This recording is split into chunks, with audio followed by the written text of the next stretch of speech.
Ser podcast. Ser Historia, con Nacho Ares. ¡No! ¡Socorro! ¡Socorro! ¡Majestad! ¡Dejadme entrar, majestad! ¡Suéltame! ¡No quiero morir! ¡Ay, suéltame! ¡Socorro! ¿Qué es esto? ¡No me comas, por favor! ¡No me comas, socorro! ¡Pero si no estoy nada bueno, te lo juro! ¡Ay, Es un no hombre. puedes hacerme Un esto! hombrecillo diminuto. ¡Hijos! ¡Muchos hijos! Oh, no dejéis que mi tamaño os asuste. Su Majestad, a vos no os doy miedo, ¿verdad que no? Estupendo, entonces dejad que me presente. Me llamo Gulliver, Majestad. Samuel Gulliver, marino, a vuestro servicio. Bienvenido a Lilliput, señor Gulliver. Señor Gulliver, ¿sabéis luchar? Bueno, Majestad, puedo enfrentarme a cualquiera de mi tamaño. ¡Oh, espléndido! Imagino que Bombo no nos creará más problemas mientras esté usted con nosotros. No, señor, está de nuestra parte, Woody, está de nuestro lado. No hay nada que temer, nada que temer. El gigante está con nosotros.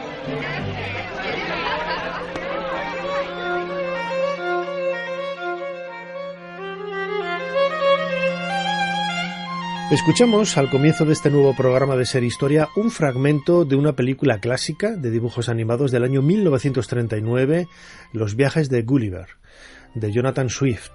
Quizás una obra pues enmarcada, ¿no?, en esa literatura infantil, pero como sucede con muchos libros identificados y señalados, presentados como literatura infantil, nada tiene que ver con ese mundo de los niños, ¿no? La historia que subyace por detrás de los viajes de Gulliver es una crítica a la política, a la sociedad muy profunda de esa época del siglo XVIII en Inglaterra y en Irlanda, el país en donde nació el bono de Jonathan Swift. A él vamos a dedicar este cronovisor, junto con Jesús Callejo, pero será solo uno de los muchos temas que vamos a tratar en este programa, en el que, como siempre, intentaremos hacer un poquito más de historia.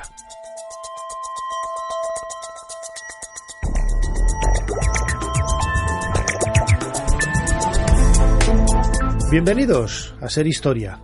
Jonathan Swift, este religioso, este clérigo de la iglesia anglicana, a caballo entre el siglo XVII y XVIII, esos últimos coletazos del barroco, una persona conservadora y muy crítica desde el punto de vista tanto religioso como político, ¿eh? Vamos a ahondar en la biografía y en la obra de este extraordinario escritor, Jonathan Swift, de la mano de Jesús Callejo en nuestro cronovisor, pero también hablaremos de gladiadores. Nos iremos a la antigua Roma para hablar de gladiadores. Descubriremos la figura de Paul Newman. Estamos celebrando este año 2025 el centenario de su nacimiento.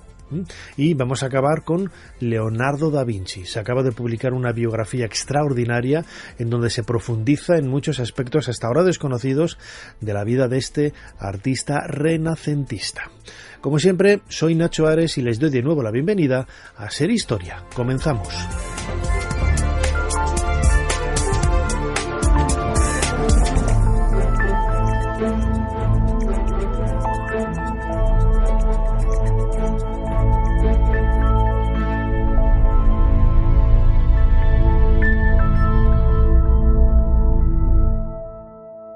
Sigue a Ser Historia en las redes sociales. Nos tienes en Twitter, Facebook, YouTube, Instagram y TikTok. @SerHistoria. Y también puedes suscribirte a nuestra newsletter mandándonos un correo a serhistoria@cadenaser.com.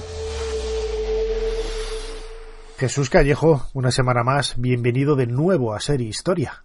Muchas gracias, Nacho. Bien hallado. Y esta vez, como ves, preparado el barco para hacer un viaje increíble allende de los mares. Hoy vamos a viajar a Lilliput y otros lugares maravillosos, ¿no? Rodeado de gente pequeña, de gente grande, de cosas curiosas, todo aquello relacionado con la literatura de Jonathan Swift.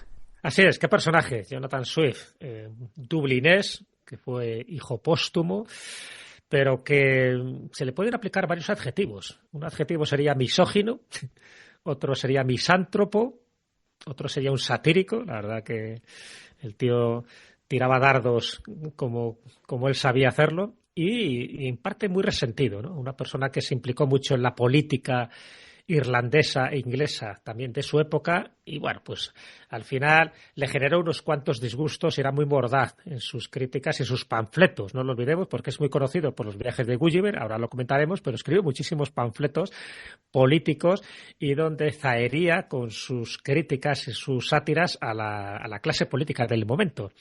Pero, fíjate, tiene una serie de elementos que le crean ya pues como un protagonismo dentro de las letras, no solo de Gran Bretaña, sino universales. Él crea, por ejemplo, el nombre de una mujer, Vanessa. O sea, todas las niñas y todas las mujeres que nos estén escuchando que se llamen Vanessa, se lo debemos a Jonathan Swift.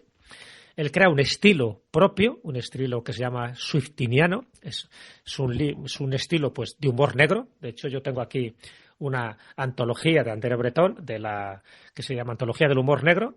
Y el primer texto es un texto de Jonathan Swift. De Jonathan Swift por eso, porque tenía un humor muy, muy cáustico, muy sarcástico. Luego te comentaré una de las obras. Bueno, de hecho, el título de una de sus obras es Una modesta proposición para impedir que los hijos de los pobres de Irlanda se conviertan en una carga para sus padres y la patria.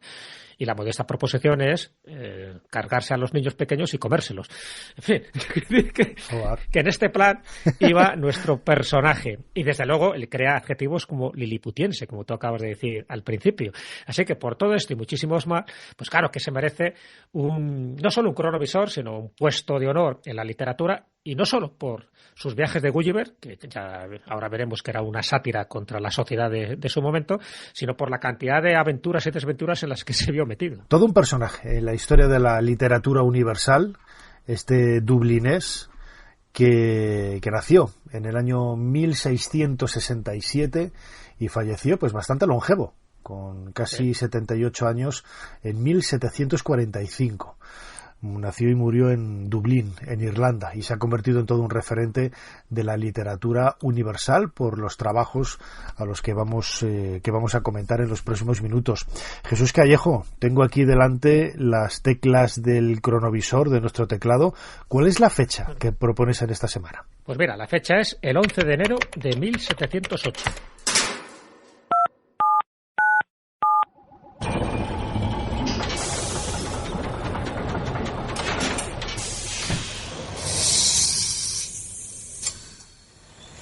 Adelante, pasen.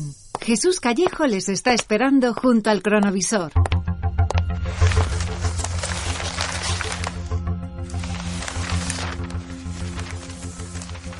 Jesús, ese personaje empelucado que vemos delante de nosotros, pasando las páginas del periódico y esbozando alguna sonrisa, sí. Creo que es Jonathan Swift, ¿no? Jonathan Swift, sí, pero fíjate, es Jonathan Swift haciendo de diabluras, o más haciendo bien, diabluras. Exactamente, haciendo diabluras. Aquí vamos a ver un rasgo de su personalidad muy llamativa y que también le generó unos cuantos sinsabores. Vale. Bueno, nos ponemos en situación. Él acaba de publicar un almanaque, el almanaque precisamente que tiene que ver con las predicciones de este año, de 1708, por eso en esta fecha tan temprana de enero. Y en esta edición, en su almanaque, que ya era conocido, es un poco como Diego de Torres Villarroel, que también hacía su almanaque, sus pinitos ahí para vaticinar el futuro. Lo que pasa es que en el caso de Jonathan Swift, siempre desde un punto de vista demasiado irónico y a veces, ya te digo, demasiado hiriente. Bueno, pues en este caso lo ha tomado contra un astrólogo que era muy famoso en este momento, un charlatán, en fin, un personaje que se dedicaba a vaticinar la muerte de ciertas personas, que se llama John Partridge. Bueno, pues este John Partridge va contra él, Jonathan Swift. Por cierto, Jonathan Swift que no firma este almanaque con su nombre, firma con un seudónimo, ¿vale? Porque era así, de listo. El seudónimo es Isaac Bickerstaff, ¿vale? Este nombre. Bueno, ¿qué es lo que ocurre? Porque estamos ante uno de los bulos de las fake news más conocidas y que tuvo bastante repercusión y fue pues la comidilla de los mentideros de Irlanda de aquella época.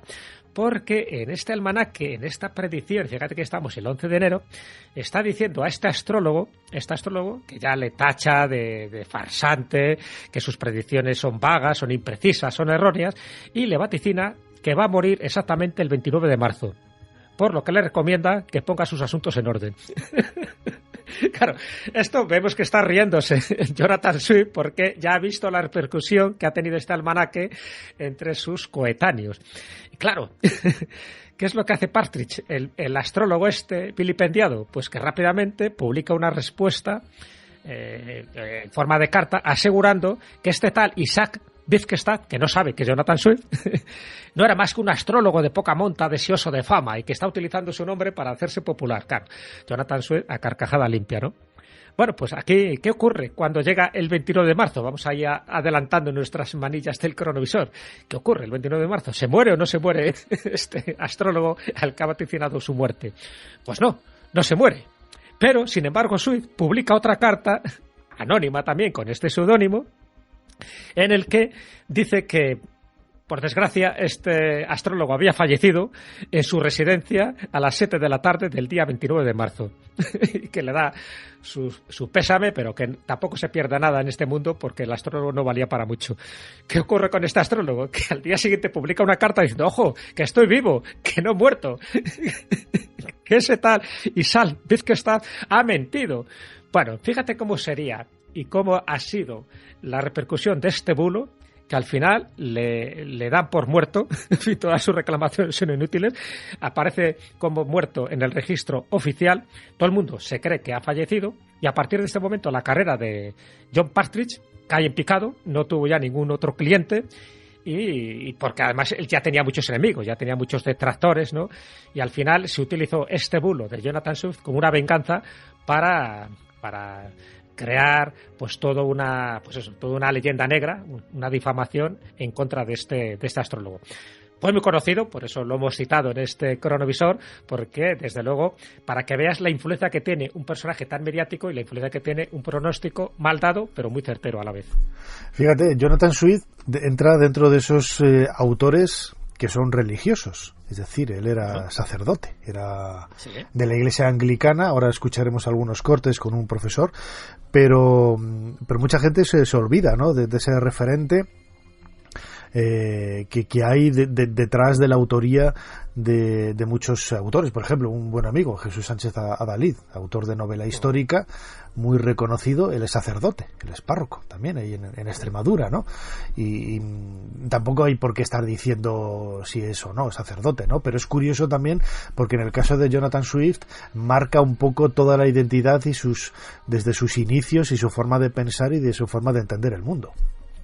Sí, totalmente. Es que si no entendemos que él fue clérigo, que fue presbítero de la Iglesia de Irlanda, la Iglesia de Irlanda era pues una rama de la Iglesia anglicana.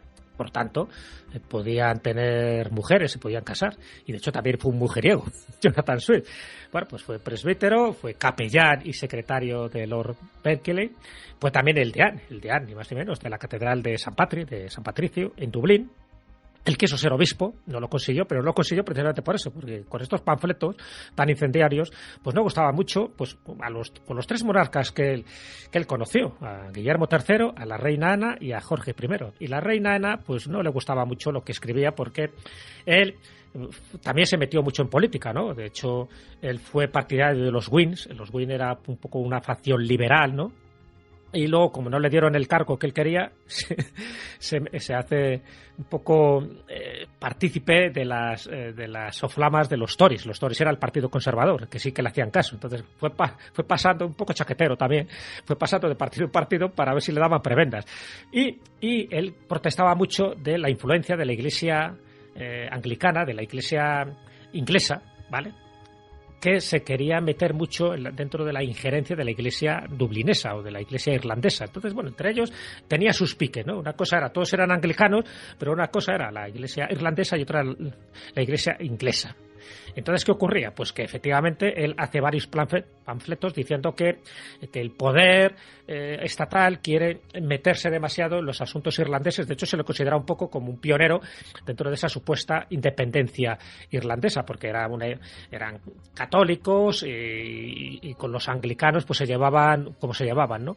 Bueno, pues todo eso le generó muchísimas controversias, muchísimos problemas. De hecho, ya digo, él tuvo 3 amores, en fin, reconocidos. Una fue Varina, la otra fue Esther Johnson, a la que llamaba Estela, y la otra fue otra Esther, a la que llamaba Vanessa. Y por cierto, con Estela, que era un poco la hija natural de William Temple, el que ejerció como secretario durante bastante tiempo. William Temple era uno de los políticos más renombrados que había en Inglaterra. Pues parece que se casó en secreto. O sea, y el hecho de que se casara en secreto con Estela no quiere decir que vivieran juntos, porque todo fue como una especie de un rumor, ¿sabes? Un secreto a voces, pero nunca se supo si realmente tuvo ese matrimonio secreto. Pero sí se sabe que tuvo, por lo menos, relaciones con 3 mujeres distintas y, por cierto, mujeres en algunos casos con las que convivía a la vez, ¿no? O sea, que tuvo ahí sus devaneos amorosos que le generaron muchísimos sinsabores, muchísimas críticas, porque, evidentemente, aunque era un clérigo, era un presbítero que se podía casar, pero en ciertos sectores de la sociedad puritana inglesa eso no lo veían con buenos ojos. Así que, efectivamente, tuvo muchísimos problemas que al final le generaron bastantes enfermedades, que luego te comentaré.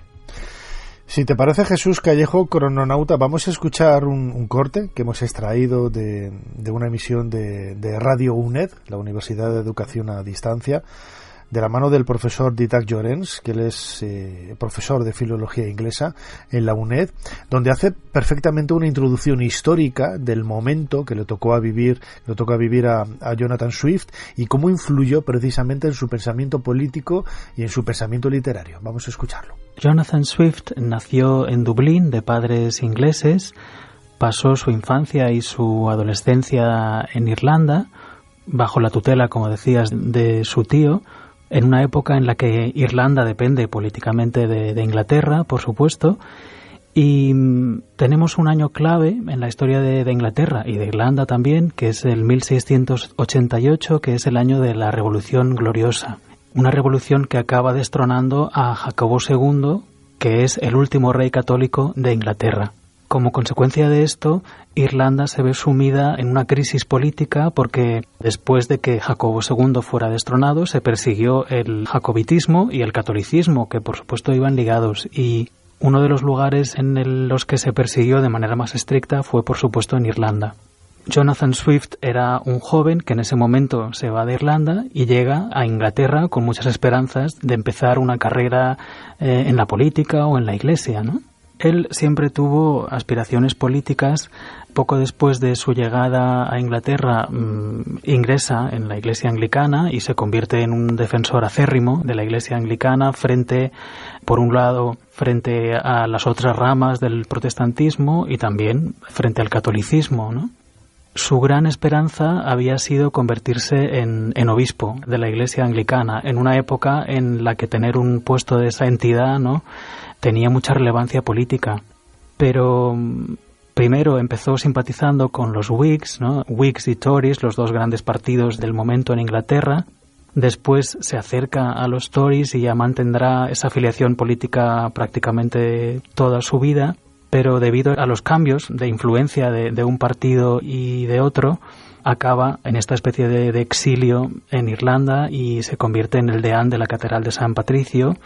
Nunca quiso realmente estar allí, ¿no? Nunca quiso realmente vivir en Irlanda, nunca quiso ese puesto, pero digamos que aprendió a vivir en Irlanda y también con el paso del tiempo se convirtió en un gran defensor de los irlandeses, de sus compatriotas en definitiva.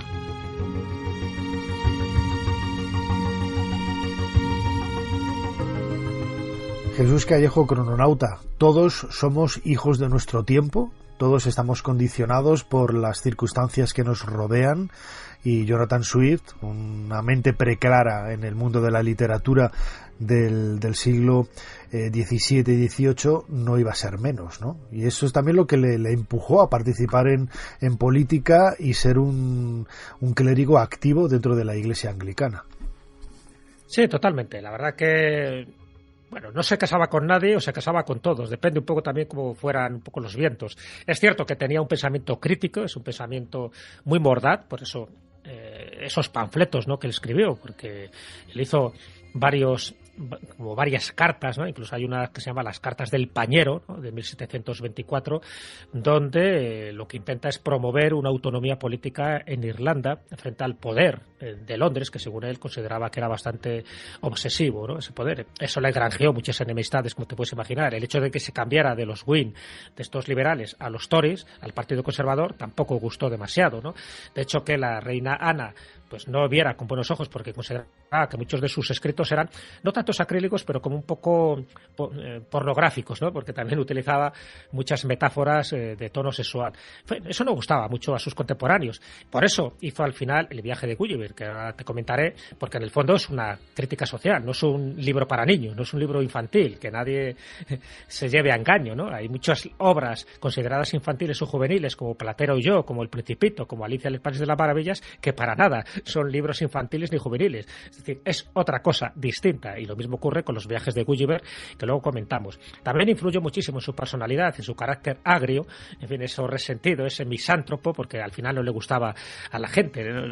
Él decía que le gustaba como tal un poco la humanidad, pero no le gustaban personas en concreto como Juan, como Pedro, como Tomás, porque él rehuía un poco de ese trato humano, un poco lo que le pasaba también a Beethoven, que decía que amaba más a los animales que a los hombres, o lo que le pasaba también a un filósofo alemán como Arthur Schopenhauer. Bueno, pues un poco le ocurría lo mismo, pero con un añadido que yo creo que es importante resaltar, y eran sus enfermedades, ¿vale? Él fue teniendo una sordera progresiva, ya sabes que al final los que van teniendo esta sordera, pues también se hacen pues un poco huraños, ¿no? En fin, rehuyen un poco de la sociedad. Tuvo un tumor en el ojo, tuvo depresiones, tenía asma, tenía vértigos, por ejemplo, se sabe que tuvo el vértigo de Meniere, todo lo cual, unido a sus anomalías mentales, porque realmente empezó a tener ya una serie de problemas, algunos dicen que posiblemente principios de Alzheimer, bueno, pues todo eso hizo que en los últimos años de su vida, pues además fuera más crítico, más ácido, más satírico, más misántropo y más misógino. Por eso un poco los adjetivos que te decía al principio. Todo eso le condicionaron, y le condicionaron, por supuesto, en su obra, pero desde luego su obra cumbre, aparte de las que hemos mencionado, él hizo también unas cartas a Estela, ¿no? Las 65 cartas que le escribió se convirtieron en un libro que se llama Diario Estela. En fin, tiene la descripción de una salamandra que está en contra, por ejemplo, del gobernador de Irlanda en aquel momento, que puso un pato de captura de quién era este hombre, porque todo esto lo escribía con seudónimo, no lo escribía con su nombre, con Jonathan Swift. Bueno, pues todo eso te puedes imaginar que le generó muchísimos problemas. Pero es cierto que su obra fundamental, y yo creo que si te parece vamos a tratarla ahora, es Los viajes de Gulliver, porque expresa en esa obra una serie de cosas muy relacionadas, vamos a llamarlas, con el mundo de la ciencia ficción, pero también con el mundo de lo sobrenatural. Fíjate, es una de esas obras, lo decías tú ahora, Jesús, que quedan, ¿no?, enmarcadas dentro de la literatura infantil y nada tiene que ver, o sea, no se ve de una forma evidente que un niño no puede entender eso, no puede entender eso. Lo vemos como un viaje de un señor que llega a un lugar en donde hay personas diminutas con un rey y tal, pero no tiene nada que ver, ¿no? Y sucede, lo decías también, con Alicia en el País de las Maravillas, con otros cuentos, incluso hoy, ¿no?, con series de televisión como Los Simpson, por ejemplo, ¿no?, o Phineas y Ferb en el canal Disney, ¿no?, que un niño no puede entender absolutamente nada de lo que se cuenta ahí, no lo puede entender. Son dibujos hechos para adultos, pero que se transforman y tienen ese toque infantil que de una manera desvirtúa también, ¿no?, el contenido propio. Y los viajes de Gulliver son quizás el mejor ejemplo de ello, ¿no?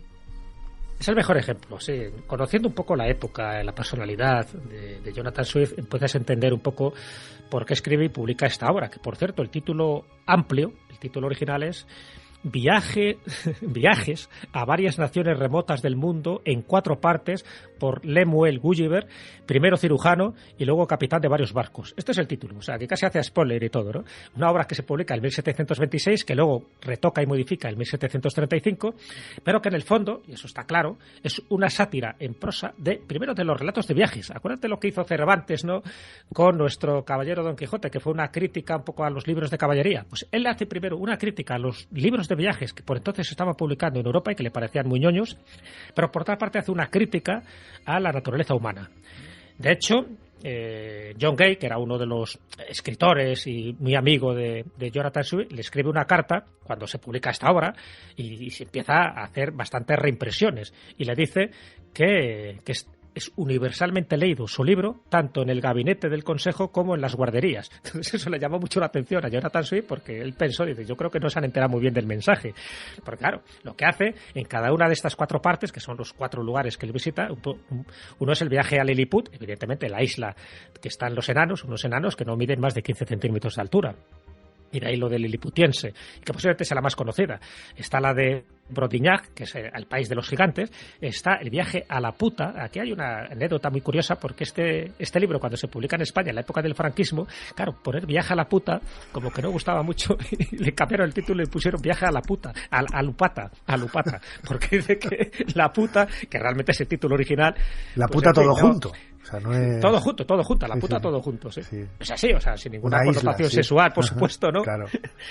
Que es una isla voladora, y aquí es un poco donde te quería ir. Bueno, y luego también es el país de los Huisman. Vas a hacer un tipo de nomenclatura muy rara, ¿no? Son palabras que no existen ni en inglés ni en ningún otro idioma, que sería el de los caballos habladores, que por cierto, en este país de los Huisman aparecen, que son los gobernantes. Los caballos que hablan son los listos, son los que gobiernan, y los estúpidos son los yahoos, que son los seres humanos que son salvajes o que son sucios y que van dejando sus excrementos por todos los lados. O sea que la especie humana no queda bien parada en detrimento de los caballos, que son los listos, ¿no? Que son los nobles, portentosos. Bueno, pues lo que te comentaba, en este viaje a la puta, que es una isla voladora, sabes que hay algunos investigadores, como por ejemplo Antonio Rivera, que leyendo entre líneas piensa que a lo mejor Jonathan Swift, y con su trasunto, con su alter ego, que sería Gulliver, sí que pudo haber visto algún ovni y lo dejó reflejado de esta manera. ¿Por qué? Porque los habitantes de esta isla voladora, ya muy llamativo, ¿no? Una isla voladora, que están dedicados a las artes, a la música, en fin, a las matemáticas, a la astronomía, tienen unos conocimientos amplísimos, sobre todo del espacio exterior. Pues en esa obra, en este viaje en concreto, habla ni más ni menos de los 2 satélites que tiene Marte. En aquella época, te estoy hablando de que cuando se publica en 1726, en aquella época no se sabía que Marte tuviera 2 satélites, para nada. Y de hecho, cuando se descubre oficialmente, es en 1877. Estamos hablando de 150 años después, por un astrónomo estadounidense que se llama Asaph Hall, que los descubre desde su observatorio naval de Estados Unidos, que estaba en Washington. Bueno, pues esto es muy llamativo. Esto a Antonio Rivera y a otros investigadores del Loto Herodoso le llamaba la atención porque, claro, luego Asaph Hall les llama Phobos y Deimos. Evidentemente, Jonathan Swift no les pone nombres, pero sí da una serie de descripciones muy llamativas. Por ejemplo, dice que uno es más pequeño que el otro, son lunas, además tienen una forma bastante irregular. Sabemos que Phobos y Deimos tienen formas irregulares. Y Phobos, para Swift, tenía unos 20.400 kilómetros de distancia al planeta, y sin embargo, la NASA, los datos que sabemos ahora, son de 9.400. Y la órbita, que él decía, Jonathan Swift, que era de 10 horas alrededor del planeta, al final resulta que ha sido de 7 horas y 40 minutos. O sea, que no se alejó tanto. Y Deimos, para Swift, la distancia era de 34.000 kilómetros, pero para la NASA, los datos actuales que tenemos de astronomía, son de 23.000 kilómetros. Y la órbita, él decía que era de 21 horas, y la realidad es de 30 horas.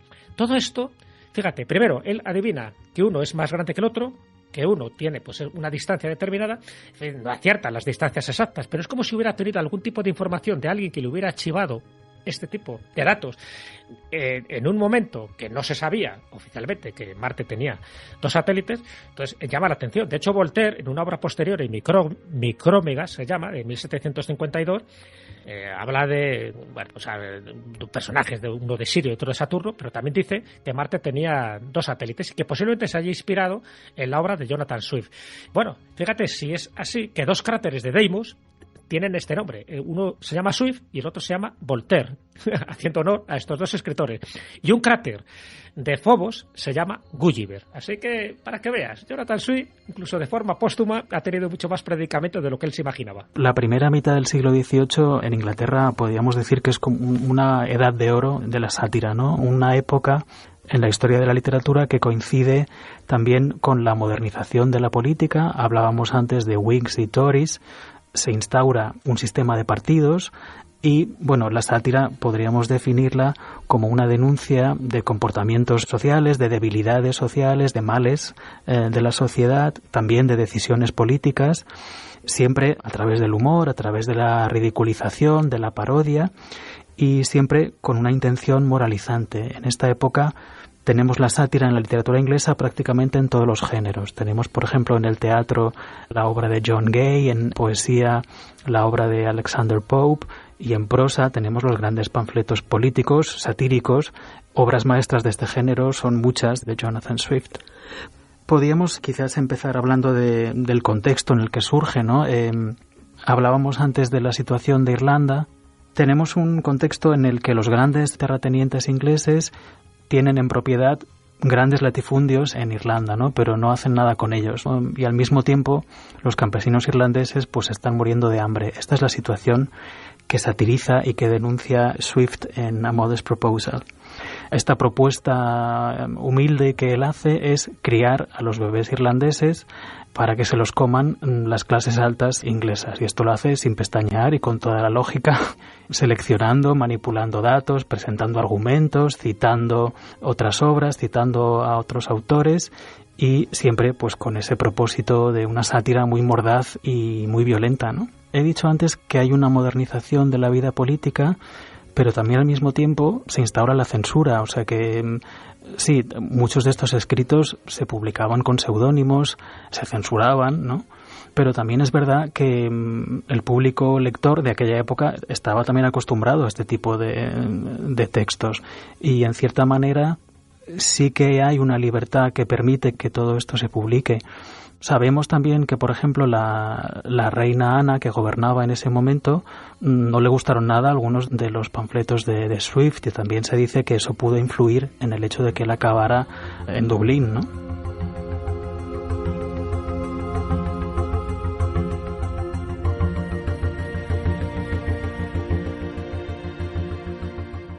Escuchábamos un nuevo corte de Radio UNED hablando de la figura de Jonathan Swift por parte del profesor de filología inglesa Didac Llorens, en donde se hacía especial hincapié en una de las virtudes o una de las curiosidades que marcan un poco la historia de la literatura de este autor irlandés.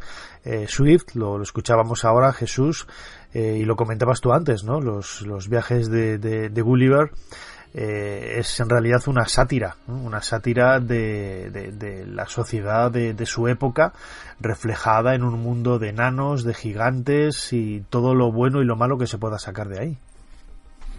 Totalmente, eso lo hizo totalmente adrede, con conocimiento de causa y sabiendo que iba a herir la sensibilidad de mucha gente, pero también era la forma de que tampoco a él le persiguieran y que le quitaran a lo mejor el cargo que tenía de deán, ¿no? De la Catedral de San Patrick, que es un cargo importante, en fin, no es como un obispo, que es lo que él quería, pero lo era. Entonces, la mejor forma era hacerlo en plan fábula, como una especie de metáfora, de viajes extraordinarios por sitios imaginarios y otros sitios sí conocidos, porque de hecho hay un viaje a Japón también que hace, ¿no? Gulliver, pero por otra parte también lo hace con seudónimo, o sea, él no se atreve a publicarlo con su propio nombre a pesar de que, bueno, todo el mundo sabía quién estaba detrás, ¿no? Bueno, pues este era Jonathan Swift, además, pues eso, con sus peculiaridades, con sus manías, con sus rarezas. De hecho, cada 30 de noviembre, cada vez que se cumplía un año más de su vida, ¿sabes?, vestía de negro y rechazaba cualquier alimento, o sea, estaba un poco ahí obsesionado con la muerte. Y no me extraña que estuviera un poco obsesionado con la muerte, porque él se da cuenta de que va perdiendo cada vez más sus capacidades cognitivas, empieza ya un poco a desvariar, a olvidarse de cosas. Hay una anécdota que dice que un día le vieron detenerse ante un gran olmo que había sido herido por un rayo, un olmo que no tenía copa, le mira de arriba abajo y exclama: seré como este árbol, moriré por arriba. Y efectivamente, al final su cabeza, en fin, la fue perdiendo y tuvo pues muchísimos problemas. Pero fíjate, una de las cosas también muy interesantes de este hombre, al final le entierran en la Catedral de San Patricio, como no podía ser menos, ¿no? Al lado de su musa, de Stella, de una de sus amantes, ¿no? De Esther Johnson. Pero en su testamento deja todos sus bienes, que ascendían a la no despreciable suma de 12.000 libras esterlinas, los destina para la construcción de un hospital de alienados, es decir, un hospital de locos, de manicomio, porque él se daba cuenta de que mucha gente que estaba padeciendo su enfermedad, que quedaban totalmente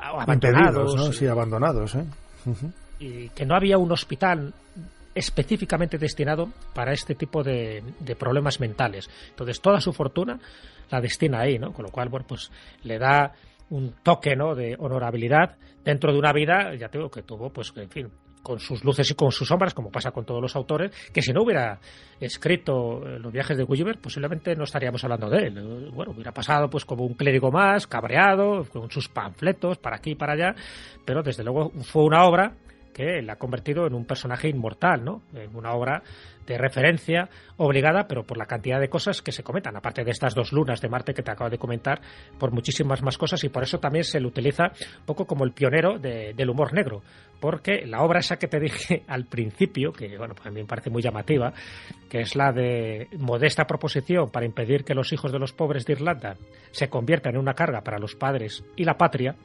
pues fíjate que eso, a ver, lo decía de forma irónica si quieres, pero en fin, esa modesta proposición era, y además lo razonaba de la siguiente manera, dice, a ver, un niño cuando cumpla el primer año de edad le propongo que empecemos a preocuparnos por la suerte de estos pequeñuelos, de tal modo que en lugar de ser una carga para sus padres o para la parroquia y carecer de alimentos o de ropa toda su vida, pues cooperen en la alimentación y en la vestimenta de millares de personas, así que se le sacrifica de forma altruista, comemos, ¿no? Eliminamos la hambruna, que por cierto en aquella época había mucha hambruna también en Gran Bretaña, pero también en España y en muchísimos lugares. Bueno, evidentemente lo dijo de una forma muy satírica, pero sí que un poco dando en la clave de que el gobierno, según él, el gobierno inglés no hacía todo lo posible para paliar la hambruna, para paliar muchas de las necesidades que estaban padeciendo los irlandeses, porque los irlandeses, igual que los escoceses en aquella época, se consideraban como ciudadanos menores dentro de Gran Bretaña. Una figura sorprendente, Jonathan Swift, este autor, entre otras obras, de Los viajes de Gulliver, Los viajes de Gulliver, tan conocido en la literatura infantil, entre comillas, pero que nada tiene de literatura para niños. Es un personaje que acabamos de descubrir en este cronovisor. Fíjate, Jesús, yo no sabía lo del nombre de Vanessa, ya se lo diré a mi prima Vanessa, que vive en el Cairo. Y seguro que nos está escuchando, a lo mejor ella sí que lo conocía y ha descubierto el origen de su nombre. En cualquier caso, todo un referente, claro que sí, Jonathan Swift. Jesús Callejo, como siempre, muchísimas gracias una vez más por habernos ayudado a hacer un poquito más de historia. Muchísimas gracias a ti, ha sido un placer y nos vamos con el timón a otra parte.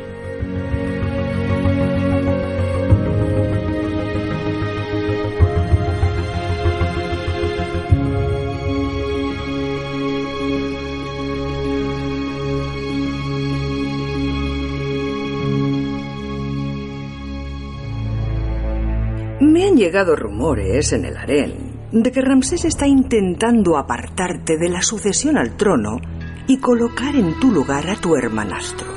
Si es así, se confirman mis sospechas más sombrías, algo que no estoy dispuesta a consentir. El viejo Ramsés no es consciente del peligro que corre. Ser Historia con Nacho Ares. Todo lo que quisiste saber de la historia, la madrugada del sábado al domingo, en la cadena SER. Eres bueno, hispano, pero no tanto como crees. Podría ser magnífico. Se me exige que mate y yo mato. Con eso basta. Eso basta en las provincias, pero no en Roma. El joven emperador ha organizado una serie de espectáculos para conmemorar a su padre, Marco Aurelio. No deja de tener gracia. Toda vez que fue Marco Aurelio, el sabio, el omnisapiente Marco Aurelio, quien nos prohibió. Y al fin, tras 5 años de arrastrar una miserable existencia en aldeas infames, infestadas de pulgas, volveremos a donde nos corresponde.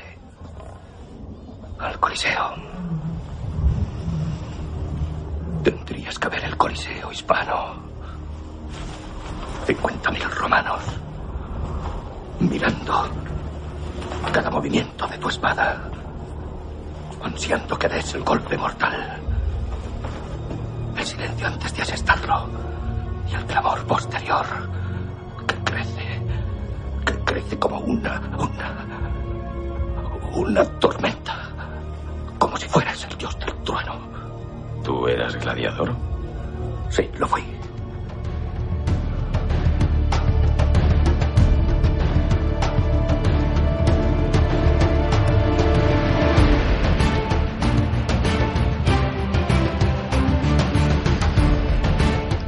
Continuamos en Ser Historia, lo hacemos escuchando un fragmento de una película clásica ya de aventuras, ambientada en la antigua Roma, Gladiator, que con la dirección de Ridley Scott pues se acercó a muchísima gente el mundo de esos espectáculos, de esos grandes espectáculos en la antigua Roma, con sus errores, ¿no? Tiene muchos errores, pero bueno, ahora hablaba con nuestro invitado Néstor Marqués de algunos de esos detalles curiosos que hay alrededor de la película, pero bueno, siempre hay que ser positivo y quedarse con lo bueno, ¿no? Utilizar este tipo de plataformas para dar a conocer y luego ya cada uno cuando investigue ya se dará cuenta de cuáles cosas son ciertas o no, ¿no?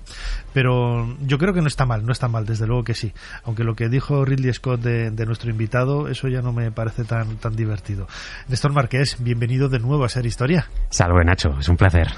Acabas de publicar Gladiadores, espectáculos y ocio en la antigua Roma, publicado por Espasa. ¿Qué daño ha hecho, si es que ha hecho daño, la película Gladiator a la idea generalizada en el gran público de este tipo de espectáculos? Bueno, como tú bien decías, yo creo que ha hecho mucho bien también, ¿no? Es muy importante tener en cuenta que gracias a esa película yo creo que ha habido un boom de interés por la antigua Roma que ha continuado después de 25 años, seguimos aquí, yo creo que sigue estando ahí. Por supuesto... 25 años han pasado. Fíjate, es increíble, parece mentira. 25 años. Pero sí, tiene sus años y se mantiene muy bien la película, todo hay que decirlo, ¿no? Pero yo creo que efectivamente, Gladiator no es una película que tenga errores. Es que si lo miramos desde el punto de vista histórico, yo siempre digo que lo único histórico de la película es el nombre de la ciudad de Roma, el nombre de Marco Aurelio y el nombre de Cómodo. Todo lo demás es una invención absoluta, ¿no?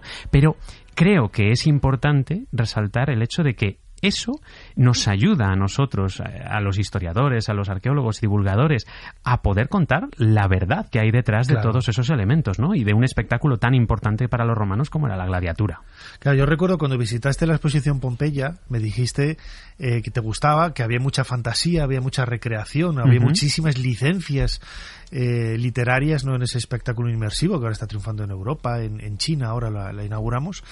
Pero claro, hay que dejar siempre una puerta abierta, ¿no? No puedes ir quizás de una forma muy estricta con la gente, porque hay que ser un poco flexible, porque es que si no, a lo mejor la gente se te cae de aburrimiento. Claro, efectivamente, hay que saber diferenciar entre lo que es rigor, lo que es divulgación, lo que es un contenido que realmente sirve para aprender historia y lo que es entretenimiento, que también es muy importante, por supuesto, ¿no? Y hay que tenerlo muy en cuenta. Entonces, ¿qué más da que una película o una novela o una muestra inmersiva, ¿no? Sí. Tenga esas licencias de fantasía, siempre y cuando seamos conscientes de que estamos haciéndolo para entretener, para divertir y, por supuesto, también para hacer que la gente acceda a curiosidad. Exacto, tenga esa curiosidad por luego seguir buscando, seguir investigando y descubrir cuál es la historia real que hay detrás. ¿Quién llegaba a ser gladiador en la antigua Roma? Pues había varias maneras de hacerlo. Tenemos que tener en cuenta que un gladiador es un esclavo y como tal no tiene absolutamente ningún derecho en la antigua Roma. Los esclavos no eran personas, los propios romanos decían que los esclavos no tenían alma, que no estaban vivos realmente. Había autores clásicos que incluso decían que eran simplemente herramientas que hablaban, objetos que hablaban, ¿no? Son propiedades los esclavos y por tanto un gladiador es una propiedad de un lanista, de un personaje, un empresario que se dedica a comerciar con esos gladiadores, a entrenarlos, a llevarlos a la lucha y a ganar dinero con ellos. Por tanto, de donde más se nutría era de las conquistas. Todos esos guerreros enemigos que eran aprisionados y que se llevaban hasta Roma o a través de las provincias, acababan siendo gladiadores porque, oye, ya los has visto luchar en el campo de batalla y los más fuertes, los más valientes, tienen clarísimo que van a acabar como gladiadores, ¿no? En esa sociedad romana. Pero es cierto que hay, a pesar de que los romanos son una gente bastante sádica con estas cosas y en nuestra propia percepción, obviamente, claro, ¿no? Tenemos que entender que no podemos juzgarles, ¿no? Desde nuestro punto de vista, pero sí tenían algo muy interesante y era que si eras un esclavo doméstico, no podías ser vendido como gladiador. Fíjate qué interesante esto, ¿no? Que al menos tenían algunas pequeñas consideraciones con personas que al final pues no tenían madera para luchar y que solo si eran conflictivos o violentos, entonces sí, se les podía vender como gladiadores. Y luego hay un tercer grupo de personas que son los más locos de todos, por decirlo así de una forma un poco rápida, pero son gente que a lo mejor, imagínate, un legionario que le han licenciado del ejército, que lleva 25 años luchando y que de repente no tiene otra cosa que hacer y toda su vida la ha dedicado a la lucha. Bueno, pues muchas veces decidía hacer un contrato con un lanista, perder voluntariamente su libertad, los llamados auctorati, y convertirse en gladiador. ¿Por qué no? Firmando un periodo de unos 3, 4, 5 años y a lo mejor en unas 10 o 15 luchas podía haberse sacado un buen dinero, haber sobrevivido y volver a ser libre una vez más, pero con dinero ya para el resto de su vida. ¿Cuándo nacen estos espectáculos? Pues la gladiatura es muy interesante porque es un espectáculo que nace con un sentido religioso. Es un espectáculo que en realidad lo que es un sacrificio. Consiste en derramar sangre en una lucha sobre la tumba de una persona difunta. Esto surge sobre todo en la zona sur de la península itálica, en la zona de Campania, la zona de Nápoles, y en el siglo IV a.C. A partir de ese momento... En época republicana. Sí, exacto. Además, muy incipiente, ¿no? Es un momento en el que esos pueblos de esa zona, que ni siquiera son romanos, esos pueblos campanos, desarrollan este tipo de rituales religiosos que al final llegan a Roma. Pero, ojo, la primera batalla, el primer combate de gladiadores que se puede ver en Roma tiene lugar en el año 268 a.C. En el año 268, es decir, estamos en siglo III y a partir de ahí todo ese ritual religioso poco a poco se va a perder cada vez más hasta convertirse en un espectáculo. ¿Por qué? Pues porque los romanos vieron una forma de aprovecharse de ello. Imagínate que tú haces unos juegos gladiatorios esto lo hizo, fíjate, por ejemplo, Julio César. Hizo unos juegos gladiatorios en honor del funeral de su padre. Pero ojo, que lo hizo 20 años después de que estuviera muerto su padre. ¿Por qué? Pues porque al final esto era una propaganda. Ya en esa época se había convertido en un espectáculo y a partir ya de época del emperador Augusto, que se regula absolutamente toda la gladiatura, se ha convertido ya en un espectáculo que ha perdido absolutamente todo el cariz religioso. Además es un espectáculo, lo escuchábamos en ese corte de la película de Ridley Scott, que se realizaba, se llevaba a cabo en unos espacios, ¿no? Los anfiteatros, que eran, bueno, pues verdaderos estadios de fútbol gigantescos para la época, ¿no? 10.000 personas, me parece una barbaridad. Bueno, y hasta el Coliseo, ¿no? El Coliseo, 50.000 personas sabemos que caben. Es verdad que Plinio el Viejo, por ejemplo, dice 80.000, lo que pasa que yo creo que se pasa un poco de frenada el señor Plinio el Viejo aquí, que tienen que estar todos muy juntitos y lo que se calcula hoy en día son unas 50.000 personas, pero claro... Eso me pasó, fíjate, en Buenos Aires. Mucha gente nos escucha desde Argentina, desde la Bombonera del Boca Juniors. Claro, yo la había oído, no sé qué, y salgo voy a ver el estadio, que yo no soy nada futbolero, y me llamó la atención lo pequeño que era. Comparado, comparado con comparado con un estadio normal del Zorrilla del Real Valladolid. Lo que pasa es que claro, todos apelmazados no tenían la normativa UEFA de los asientos y tal, todos apelmazados que habían ahí 50.000, 60.000. Exacto, aquí, ¿no? En un sitio normal cabrían 20.000. Eso es. A ver, tenemos que tener en cuenta eso, que los romanos aquí se sentaban todo lo apiñados que podían para poder caber. Incluso más que en el Coliseo, en el Circo Máximo, cuando iban a ver las carreras de carros, porque ahí cabía todavía más gente y ahí no había ningún tipo de restricción, con lo cual ahí te podías pegar todo lo que pudieras a unos a otros para poder caber cuanta más gente mejor, ¿no? Pero el espectáculo, el poder ver de forma totalmente gratuita este tipo de espectáculos pagados en algunos casos por el Estado y en otros pues por personajes que querían ganar algún tipo de prestigio, en este caso en el Coliseo el emperador en sí mismo, pues era algo increíble, ¿no? También le permitía a la gente un poco evadirse de esa vida cotidiana que era bastante insulsa para la mayor parte de ellos y llegar pues a entretenerse de esa forma totalmente gratuita que les ofrecía el Estado romano.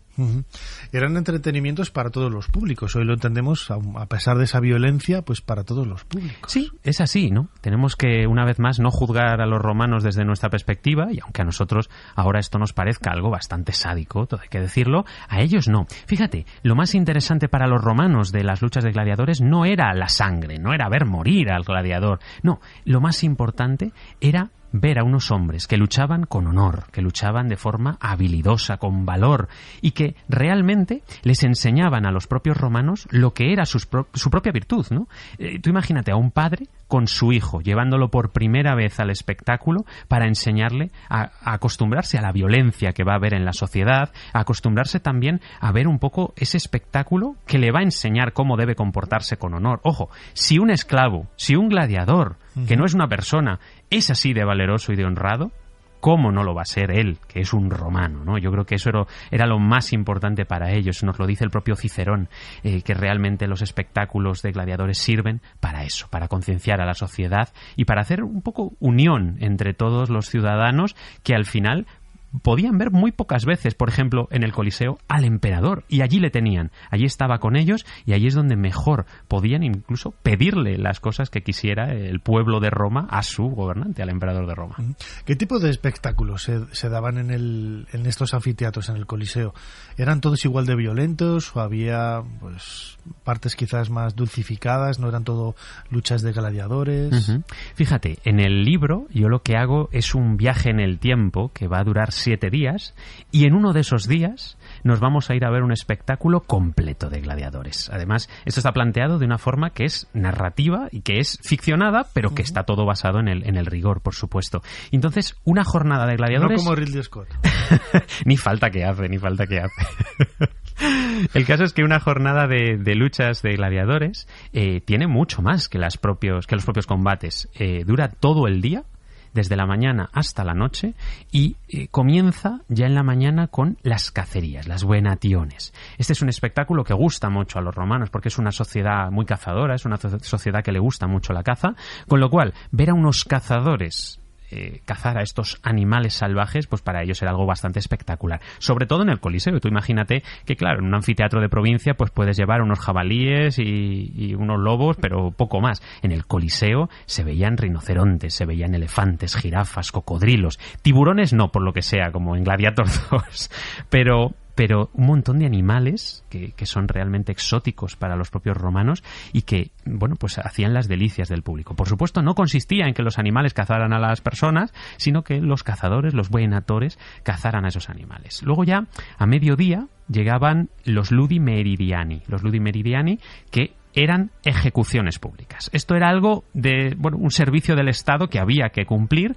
y que, ya que estaban, pues hacían de ello un espectáculo. Pero hay que reconocer que no a todos los romanos les gustaban estas ejecuciones, porque eran animales los que despedazaban normalmente a los condenados. Siempre eran condenados que no eran ciudadanos romanos, podía ser cualquier persona que no fuera un ciudadano romano, que tenían, bueno, pues un estatus y no eran condenados de esta forma tan sádica. Pero mucha gente, ¿sabes lo que pasa? Que se iban a comer al mediodía, pues aprovechaban para salir como una pausa y luego ya volvían por la tarde, que es cuando venía el plato fuerte, que era la gladiatura, el munus gladiatorium, que, bueno, realmente era lo que el público más deseaba. Eran estas luchas de gladiadores, normalmente 1 contra 1, pocas veces en grupo, con esos gregarios, esos aprendices, vamos a decir, y luego ya, pues el plato fuerte, las grandes luchas, estos combates singulares entre dos grandes luchadores, como por ejemplo Prisco y Vero, que son dos de los más famosos que conservamos su memoria de la antigua Roma, de época del emperador Tito, justo de unos años antes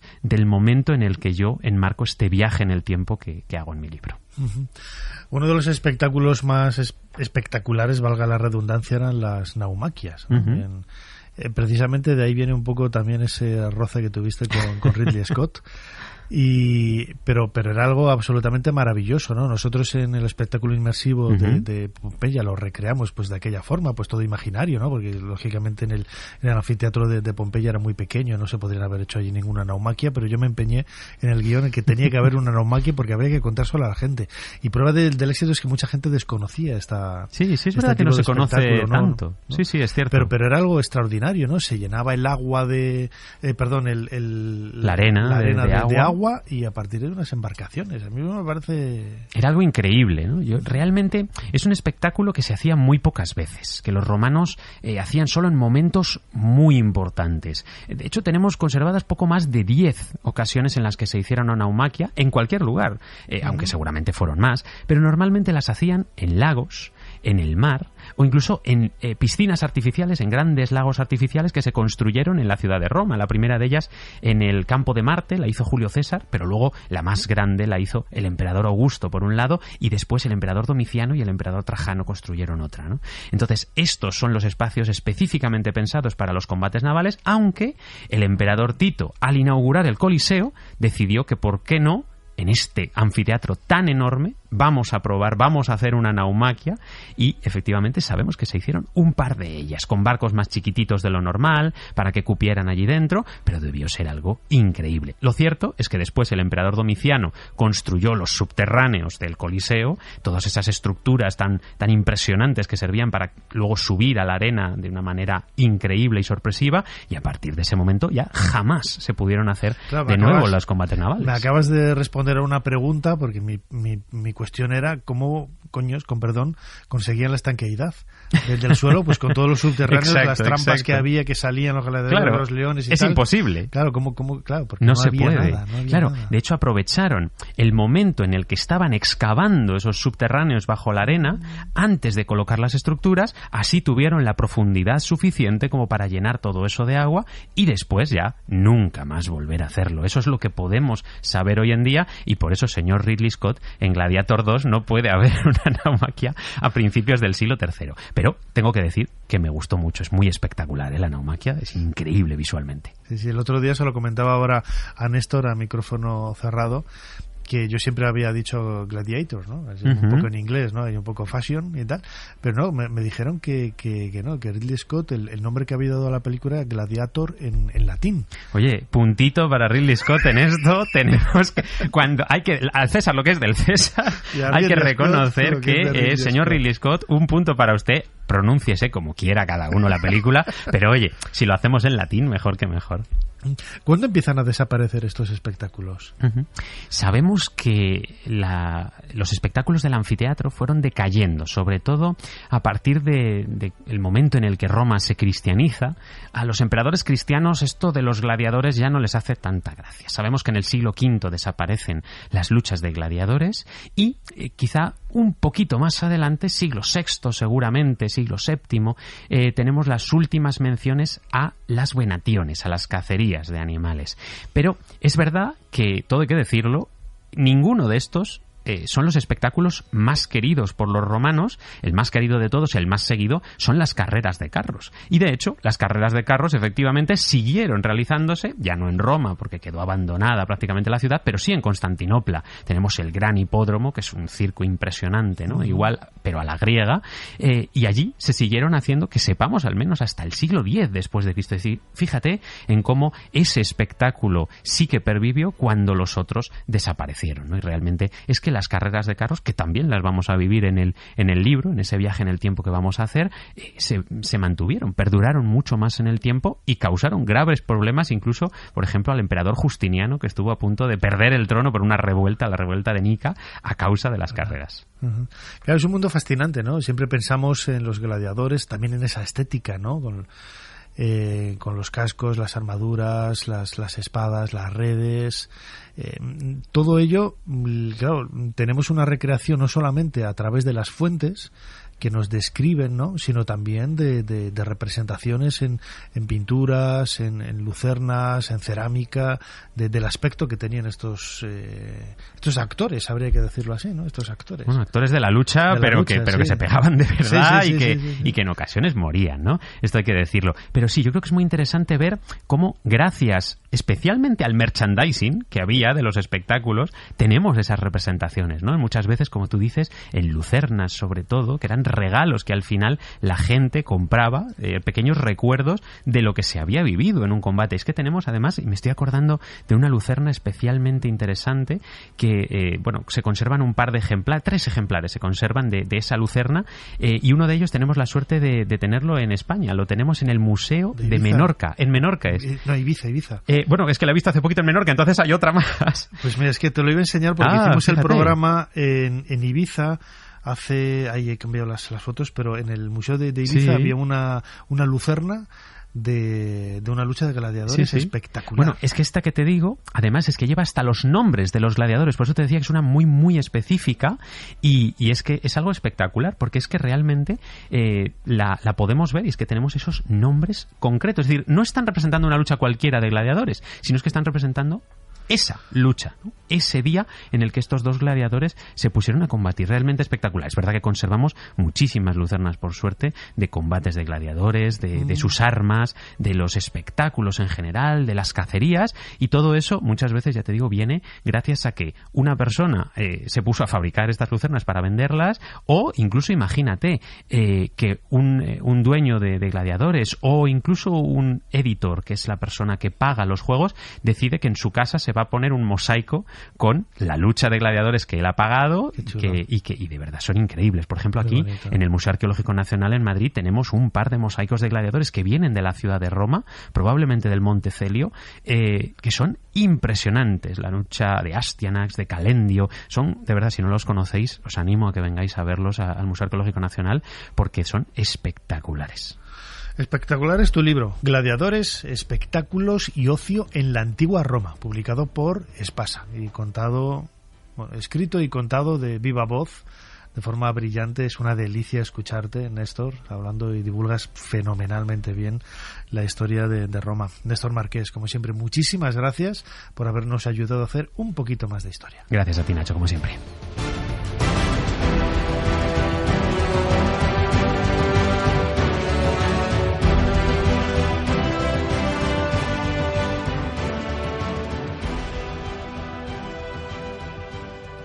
En Saint-Gervais, Blois, a 25 de mayo de 1856.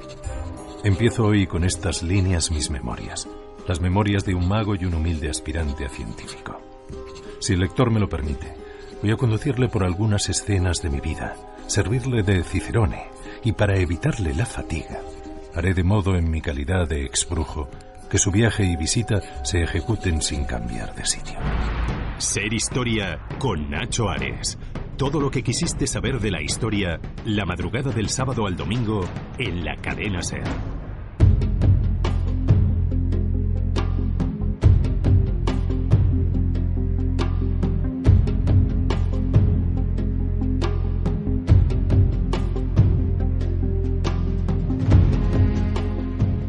Continuamos en Ser Historia y lo hacemos como venimos realizando desde hace varias temporadas, cada pocas semanas, entrando en nuestra particular sala de cine para conocer, para descubrir la historia del séptimo arte, y quién mejor que nuestro invitado de costumbre, ¿no? Guillermo Balmori, editor de Notorious, ¿no? Una editorial que se dedica a publicar libros sobre la historia del cine fantásticos y con los que yo también he tenido la oportunidad de colaborar en alguna ocasión.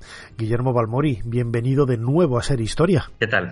Muchas gracias por invitarme una vez más. Este año, 2025, estamos celebrando el centenario del nacimiento de Paul Newman, quizás uno de los actores más emblemáticos de la historia del cine, por su físico, sus interpretaciones, el trasfondo que hay también detrás de Paul Newman como gran actor. Siempre que veo la figura de Paul Newman me acuerdo de mi madre, que ella decía, como muchísima gente de su generación, Paul Neumann, tal y como se le llamaba aquí en los años 50 y 60. Guillermo, Paul Newman, Paul Neumann, es todo un referente en la historia del cine, ¿no? Pablo nuevo hombre, ¿no? Sí, Pablo nuevo hombre, sí. Hombre nuevo. Es toda una referencia, como digo, ¿no? En la historia del cine. Es una referencia absoluta, ¿no? Para mucha gente es el gran galán de la historia del cine, entendiendo como el hombre más atractivo, ¿no? Que ha habido en la historia del cine para muchísima gente. Dicen que tenía, y eso, fíjate, yo estoy de acuerdo, los ojos más bonitos, y no solo de un actor, sino de todos, incluyendo actrices. Fíjate, hace poco veía yo La gata sobre el tejado de zinc, que como sabes es una de las, bueno, para mí la mejor película de él, ¿no? Y una de las más famosas, que tiene ese duelo de ojos con Elizabeth Taylor, que ya sabes que tenía esos ojos violeta, decían, ¿no? Pues yo mirándolos, la verdad es que eran más bonitos los de él que los de ella. Los de él son increíbles, ¿no? Son cristalinos y impresionantes.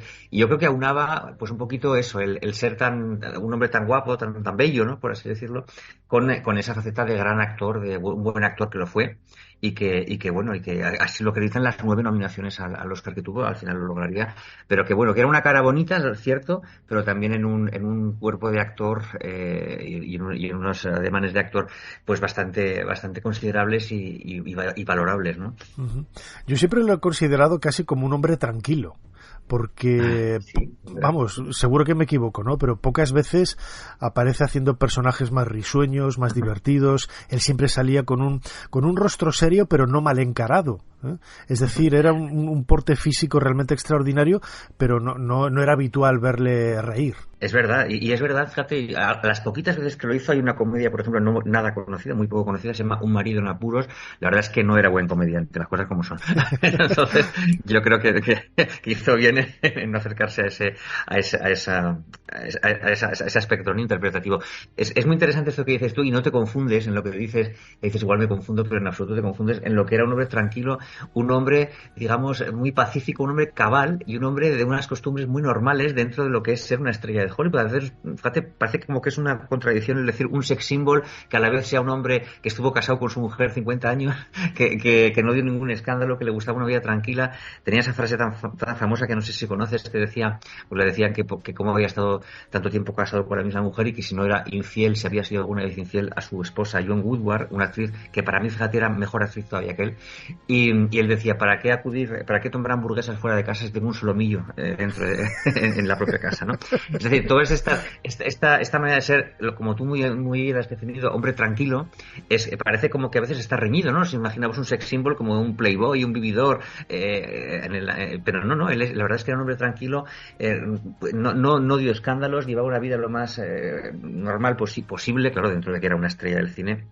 Y era, pues eso, una persona alejada de todo ese cliché del malote, ¿no? Que es la idea que tenemos a veces del sex symbol. Sí, fíjate, él, como decíamos antes, nació hace 100 años, en 1925, y es insólito, ¿no? Hasta cierto punto, porque muchos artistas, muchos compañeros de su generación, o antes o después, empezaron muy jóvenes, pero si no me equivoco, su primera película es del año 1954, donde ya casi tenía 30 años.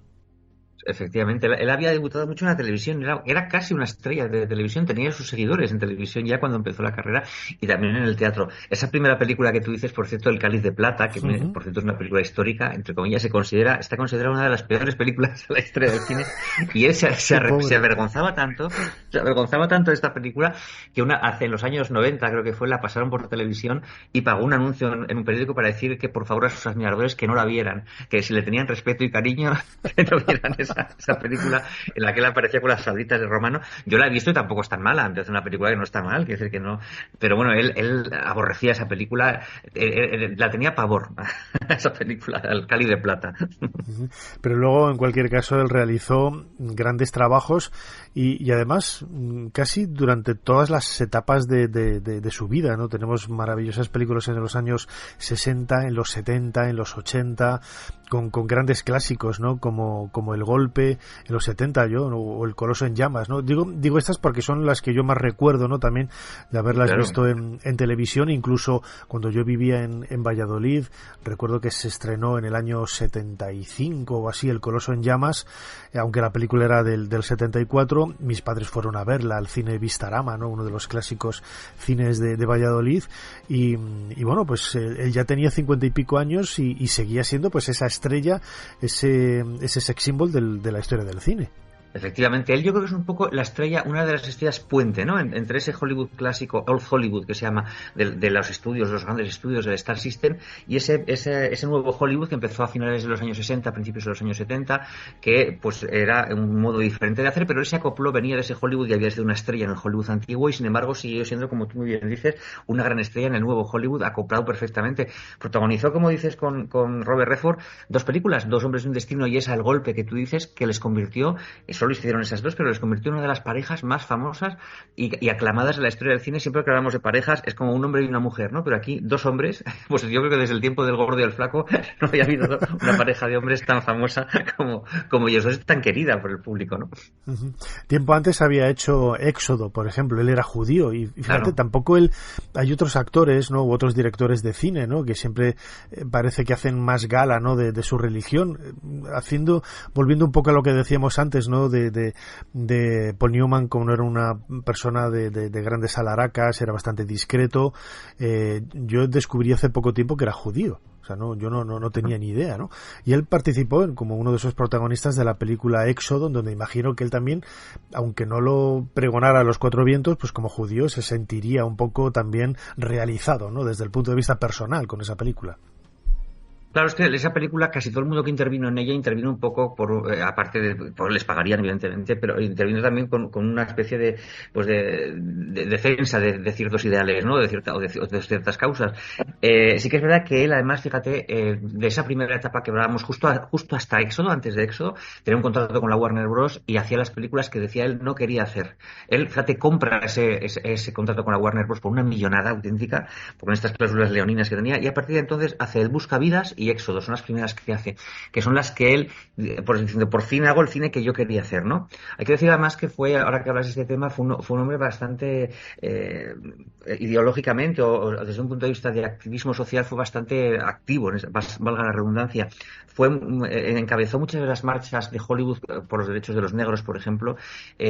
Hizo, a raíz de que su hijo muriese de una sobredosis de droga, se volcó mucho con las fundaciones de ayuda a drogodependientes y demás, y decía que todo lo que ganaba, fíjate, con aquellas salsas que hizo, las salsas de cocina que hizo, que ganaba más que con las películas en un momento dado, todo lo donó a causas sociales, es decir, a beneficencia, que además no quiso nunca decir cuáles eran, porque decía que esto tenía que hacerse desde un punto de vista no publicitario, ¿no? Pero efectivamente él fue un hombre que luchó por esas causas que él creía en igualdad muchas veces defendiendo yendo en contra, de desigualdades sociales que había en la época en la que vivía, ¿no? Bueno, vosotros habéis publicado en la editorial Notorious este libro fantástico, ¿no? Como hacéis con aprovechando siempre esos centenarios o esos cumpleaños de grandes artistas y de grandes autores. Lo recomendamos desde aquí, ¿no? Es el libro dedicado a los 100 años de Paul Newman, Guillermo Balmori, editor de Notorious, y como vemos, cinéfilo y perfecto conocedor de la historia del cine y de todos sus vericuetos. Como siempre, muchísimas gracias una vez más por habernos ayudado a hacer un poquito más de historia. Muchísimas gracias a ti, Nacho.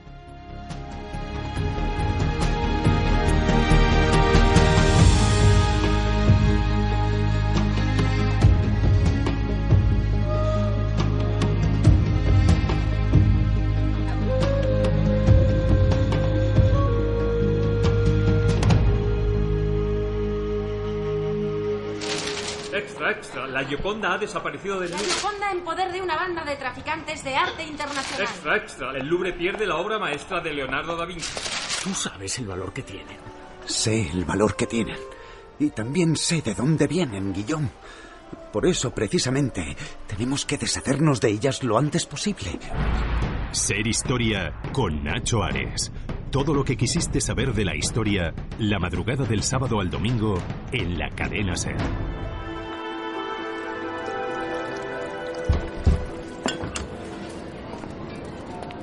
¡Qué gran placer! El gran Leonardo da Vinci llamando a mi puerta. He oído hablar mucho de vos y de vuestras pinturas. Son una delicia. Gracias, César. Aunque soy yo el que debería felicitaros por vuestros triunfos en la Romaña. Cada noche sueño con la reunificación. Muchos aún no lo entienden, pero soy el único que puede lograr una Italia unida. O César o nada. Ese es mi lema. Sí, lo veo grabado en vuestra espada. Un trabajo exquisito, por cierto. Pero decidme, Leonardo, ¿cómo puedo ayudaros? Vengo a ofreceros mis servicios como ingeniero militar. Tengo entendido que precisáis uno. Permitidme que os muestre. Salei, acércame esa carpeta. Aquí tiene, maestro. Observad, César. Creo de veras que esta tecnología que veis os colocará a un nivel muy superior al de vuestros enemigos. Dibujáis bien, vive Dios. Proseguid, por favor. En caso de persecución, puedo construir puentes portátiles. Y en caso de asedio, sé cómo cortar el agua de las trincheras y fabricar bolas de cañón explosivas. Me gusta. Más, quiero más. ¿Qué tenéis para el combate en campo abierto? Precisamente uno de mis últimos inventos. Hace varias temporadas, en una de las cronoficciones de nuestra compañera Mona León Siminiani, dramatizamos parte de la vida de Leonardo da Vinci. Leonardo, a caballo entre los siglos XV y XVI, es, sin lugar a dudas, una de las figuras más emblemáticas de la historia de Europa en el Renacimiento, no solamente desde el punto de vista artístico. Todos conocemos la Gioconda, todos conocemos esas grandes pinturas, esos códices misteriosos escritos con esa letra escrita al revés, que para poder leerla necesitabas un espejo y con el que Leonardo se sentía de una forma pues muy cómoda, ¿no?, a la hora de trabajar y ocultar todo lo que hacía. Escuchábamos, por ejemplo, en este fragmento de la cronoficción, su labor y su ingenio y su diseño a la hora de crear máquinas de guerra que han llegado hasta nosotros a través de esos dibujos de los códices. En definitiva, Leonardo da Vinci es un artista, un genio completo de la historia de la humanidad, y tiene muchas biografías, desde luego que sí. Y quizás el libro del que vamos a hablar ahora, Vida de Leonardo, publicado por Alfaguara, cuyo autor es Carlo Becce, podríamos decir que es la última, sin lugar a dudas. ¿No de la definitiva? Pues no, porque seguramente aparecerán datos en un futuro a través de nuevas investigaciones que puedan, no voy a decir a retocar, modificar, pero sí añadir datos, ¿no? Pero sin lugar a dudas, cualquiera que tenga en las manos, como tengo yo ahora mismo, esta biografía de Leonardo da Vinci, Vida de Leonardo, publicada por Alfaguara, de nuestro próximo invitado, Carlo Becce, va a quedar impresionado de la documentación, la forma magistral de narrarlo, de vivirlo, porque como le vamos a escuchar en esta charla que ha tenido con nuestro compañero Fermín Agustí, describe de una forma muy intensa y muy viva esa experiencia vital que le ha ido aproximándose de alguna forma a Leonardo da Vinci, considerándose casi ya amigos, ¿no?, como vamos a escuchar en sus propias palabras. Es un libro, insisto, que yo creo que nos va a ayudar a conocer al Leonardo más desconocido. Y mira que se ha escrito mucho de la figura de este artista italiano del Renacimiento. No me queda más que darle el micrófono a Fermín Agustí, nuestro compañero, y esta es la charla que él ha tenido con el autor de esta nueva biografía de Leonardo da Vinci, Vida de Leonardo, publicado por Alfaguara, el investigador italiano Carlo Becce.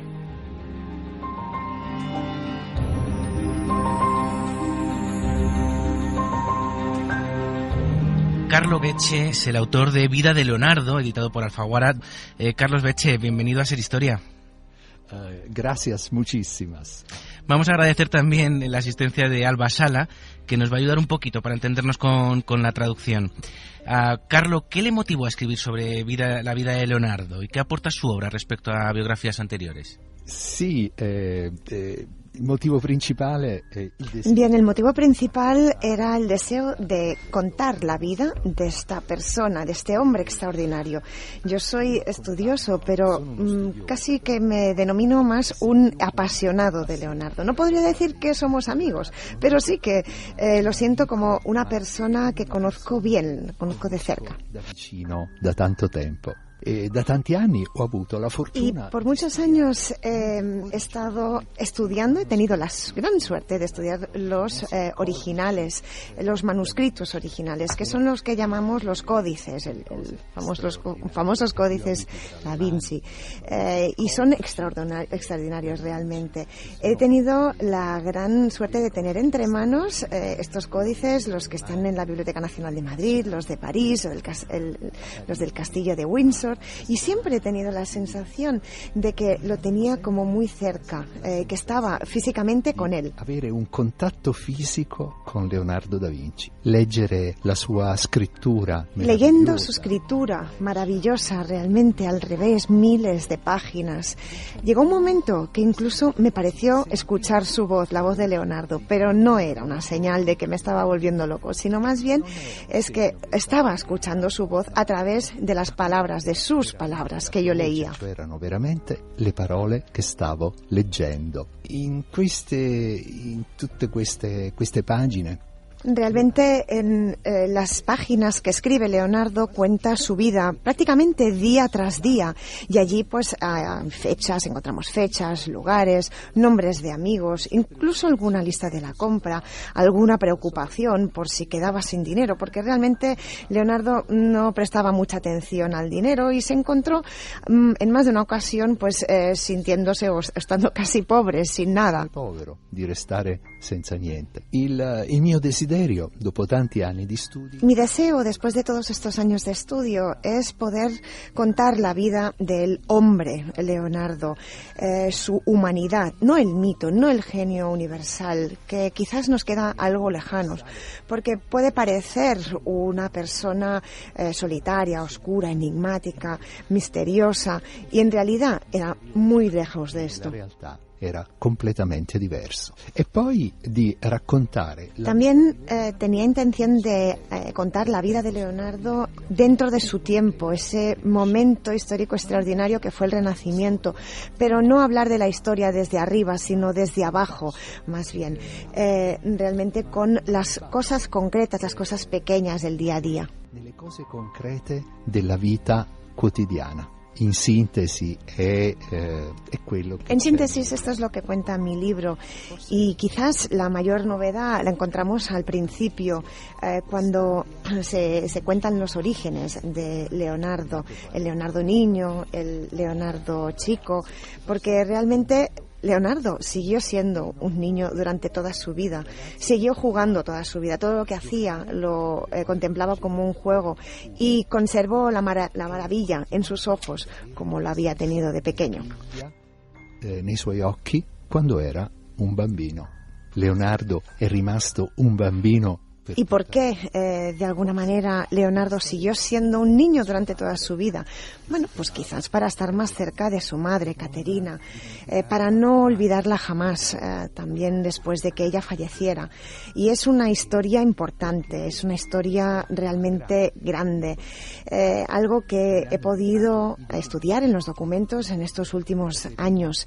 Y de allí, pues sabemos que Caterina en realidad no era italiana, sino que fue una joven esclava que venía de un mundo mucho más lejano, de las altas montañas del Cáucaso, con lo cual Leonardo da Vinci nació de un hijo de una esclava. È nato figlio di una schiava. Carlos nos estaba contando un poco la infancia, también bueno, en un anterior libro habla sobre la madre, sobre Caterina, como nos estabas contando, toda la infancia de Leonardo. ¿Cómo fue también la formación en el taller de Verrocchio, en su evolución artística y especialmente también en la científica? Sì, la formazione di Leonardo a Firenze si deve. La formación en Florencia se debe en buena parte a Andrea del Verrocchio, y según mi interpretación fue casi como una figura paterna para Leonardo, porque el que fue su auténtico padre él apenas le conoció, y es que el padre de Leonardo nunca le legitimó y nunca de hecho le admitió en su familia. Ammesso nella famiglia da Vinci. Di solito, quando parliamo di Leonardo, usiamo l'espressione. Muchas veces escuchamos esta expresión de Leonardo como un hombre universal, porque realmente se dedicó a todo: pintura, escultura, arquitectura, ingeniería, y de hecho esta es una característica que procede de Verrocchio. Verrocchio fue un auténtico hombre universal, fue el maestro universal de Leonardo. Se dedicó a la metalurgia, ingeniería, arquitectura, escultura. Fue realmente un gran maestro para Leonardo. È stato il grande maestro di Leonardo. ¿Y hasta qué punto influye todo esto de la ingeniería, la parte científica de Leonardo en el desarrollo tecnológico posterior? Su questo c'è un grande dibattito anche tra gli storici. De hecho, este es un debate abierto también entre los historiadores. Hay un gran historiador de la ciencia, maestro mío, Paolo Gialluzzi, del Museo Galileo de Florencia, que también va en esta dirección. El pensamiento de la obra de Leonardo es que realmente ejerció una influencia en la ciencia y la tecnología de su tiempo, pero de una forma más bien subyacente, porque todas las cosas que pensó, que dibujó en sus manuscritos, lamentablemente no entraron realmente in circolazione. Purtroppo non hanno avuto a quel tempo una grande circolazione. Per esempio, sono state rilevate delle influenze. De hecho, se han encontrado muestras que demuestran su influencia en el campo de la mecánica, por ejemplo, en la rueda hidráulica, nuevos molinos, en la metalurgia, la fusión, la construcción de bombardas para los ingenieros del siglo XVI. Es decir, son ideas fantásticas, por ejemplo, otras, como sería la máquina voladora, que sin embargo no llegó pues a buen puerto. Non ebbero molto seguito in quell'epoca. Vamos a volver un poquito a la vida personal de Leonardo. Sabemos de sus manuscritos que quizá era una persona introvertida. ¿Qué nos dicen los documentos históricos sobre la vida personal de Leonardo? Abbiamo principalmente come documenti sulla sua vita personale. De hecho, principalmente tenemos los documentos que hablan de su propia vida personal, que son sus manuscritos, lo que él mismo escribió. Pero no hay mucho. Es cierto pues que puede darnos a pensar que era una persona reservada en cuanto a su vida íntima y personal. Pero también es cierto que no podemos decir que fuera una persona que estuviera encerrada en sí misma. De hecho, los contemporáneos, aquella gente que le conoció, dicen que era una persona amable, una persona realmente abierta a la conversación y al encuentro con los demás seres humanos. All'incontro con gli altri esseri umani. Facciamo un esempio, nei suoi manoscritti compaiono. En sus manuscritos encontramos centenares, miles de nombres de personas que Leonardo conoce, amigos. Por ejemplo, el fraile Luca Pacioli, que fue su maestro de matemáticas, pero que seguramente también fue un gran amigo de Leonardo. Pero muchos otros amigos, gente importante, embajadores, nobles, patricios, pero también gente del pueblo, gente sencilla, los trabajadores, los constructores, los carpinteros que le ayudaron, por ejemplo, en la pintura de la batalla de Anghiari. A Firenze della battaglia di Anghiari. Un libro ho cercato di dare... En mi libro he intentado dar cara y voz a muchos de estos nombres, no a todos, porque hubiera sido imposible. Porque era imposible. De hecho, ¿cómo se le veía a Leonardo en su propia época? ¿Era considerado un genio ya o era un poco más bien que le veían como alguien excéntrico? Già al suo tempo Leonardo era considerato un genio. Bien, en su tiempo sí, es cierto que ya se le consideró un genio, pero en ese entonces no se utilizaba la palabra genio. Vasari, por ejemplo, hace referencia a divino, como también se aplicaba este adjetivo a otros artistas del Renacimiento, como por ejemplo a Michelangelo. Son estas figuras que se les atribuye como una especie de chispa de Dios, como un fuego de Dios, que sería la explicación para su excelencia, con lo cual sí ya fue reconocido en su tiempo, pero también, como decías usted bien acertadamente, se le consideraba a veces excéntrico, extraño, ¿no? Se le tildaba de ser, pues sí, algo raro, se le acusaba quizás por su diversidad. Stranezza, diversidad. Nosotros en el programa tenemos una máquina del tiempo, un cronovisor, en el que podemos, si nos permite, viajar al pasado. Si usted pudiera viajar al pasado, ¿qué le preguntaría a Leonardo? Per me sarebbe un sogno. Uy, para mí sería un sueño, de verdad, poder montarme en esta máquina del tiempo. O sea que si conseguís ponerla en funcionamiento, por favor avisadme, porque yo vendré seguro. Vengo subito. Intanto vorrei fare una... Yo lo que sí que le preguntaría a Leonardo es a ver si me aceptaría como discípulo, como alumno suyo. Suo allievo. Mi potrebbe insegnare alcuni dei suoi segreti. Y quizás así, pues también me podría enseñar sus secretos. Y, ¿por qué no? Quizá le preguntaría si mis suposiciones están bien encaminadas sobre una de las grandes cuestiones, que es cuál es el significado de la sonrisa de Mona Lisa. Sorriso di Mona Lisa. Carlo Becce, autor de Vida de Leonardo, publicado por Alfaguara. Muchísimas gracias por habernos ayudado a hacer un poco más de historia y también agradecérselo a Alba Sala, que nos ha ayudado con la traducción. Gracias.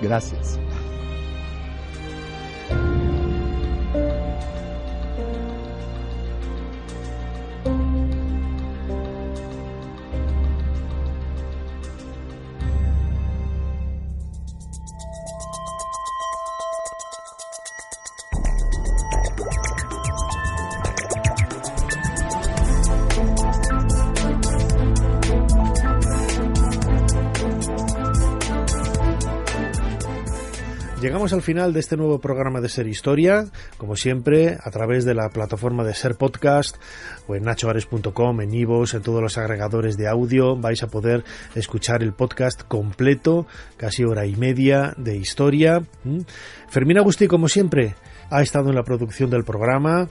José María Sendra a los mandos de esta máquina del tiempo y Ana Caballero, no me olvido de ella, en la producción también, echando una mano de la producción y atendiendo las redes sociales. Como siempre, delante del micrófono, vuestro humilde servidor Nacho Ares.